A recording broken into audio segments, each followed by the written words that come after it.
So here's a really popular one. This is like a common kind of proof that they may ask you to do, and it's something involving two things, the arithmetic and the geometric mean.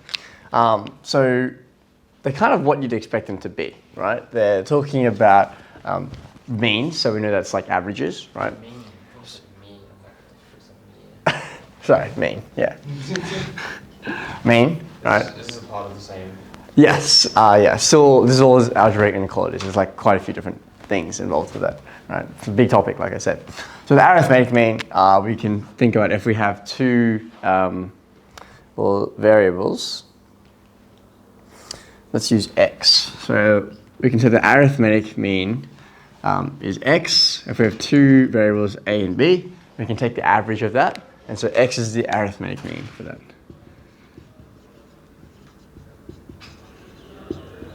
Right, and it's just the normal average that you've been taking this whole time.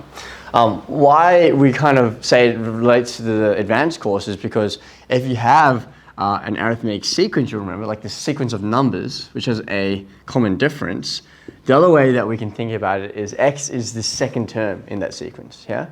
Right, would that make sense? Because we have this common difference here that we're adding, and so we can say that x would just be the average of these two values, yeah? Not too bad, right?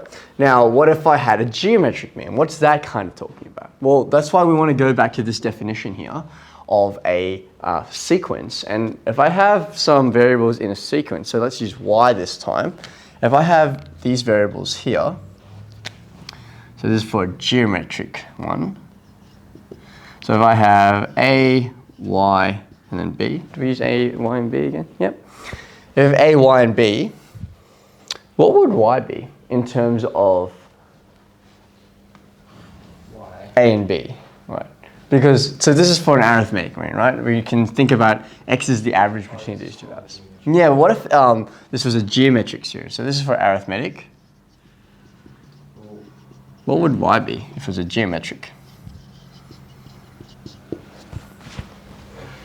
Think about your definition of a geometric sequence or series again. In terms of a, y would be like a r. Yeah, so y would be a times r, right? So No, yeah. no. Isn't y a? Yeah, is that what I said? A Yeah. times r, yeah. So if you multiply something by this common ratio, you'll get y, and then you multiply y by this common ratio, and you'll get b. I guess we're gonna think about it like that. Yeah. Yeah. Cool. So what can we do with that? I want to have at the end of the day something like this, because this is our definition of an arithmetic. Maybe like something like this, like make r the subject. Okay. So y on b, then b on r equals y on a. Y on a. And then Cool. r equals to b on y. B on y, and then we put them together. So we have y on a is equal to b on y, and this is actually quite interesting, because what are you going to end up with? We can, we can cross multiply, so you get y squared is equal to ab, or y is equal to the square root of ab, right? We'll just consider the positive one for this case, yeah? And that's what they do here. So we have our definition. This is what we call the geometric mean, right? So y is the geometric mean. Because you can think about it as like the middle term between these two values in the sequence, right? So a popular proof which involves these two things is, which one do you reckon is bigger? Which one is going to give me a larger value? Sorry? Between x and y, yeah. You reckon y is bigger? Test some values. Like, let's have a test. Like, Usually geometric ones go up. yeah, they go up faster, right? Yeah. That's true. Let's pick two values. Like, let's use 2 and 3. Just an easy one, right? Let's do, make it nice. So 2 and 4, right? So this one, if I check the average, I know that I'll just do 3. Right, so 2. How do I do this? 2 and 4. The arithmetic mean x would be equal to 3. What would the geometric mean be? Root 8. Which one's bigger?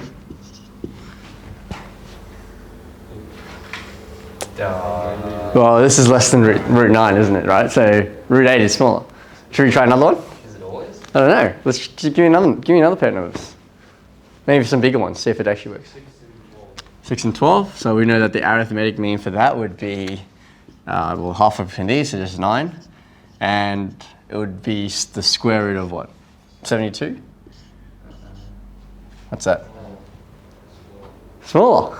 Oh, really? Yeah, interesting. So, right, this is this classic idea of proofs, right? It's kind of going back to just the induction examples because they're so very tangible to see. It's like there's something that's very clear for a few number of cases, but how do you sort of prove that, right? And this is a very clear case as well. We looked at a geometric mean, and usually geometric sequences, yeah, they get larger very quickly. But it seems to be right now that the arithmetic mean is bigger than that. Turns out this is true. How can we prove it? So this is a classic proof, and we call it the AM-GM inequality. So the arithmetic mean, geometric mean inequality, right? So the way to do that is basically saying that this over here, a plus b on 2, is greater than or equal to square root of ab. So let's jot that down.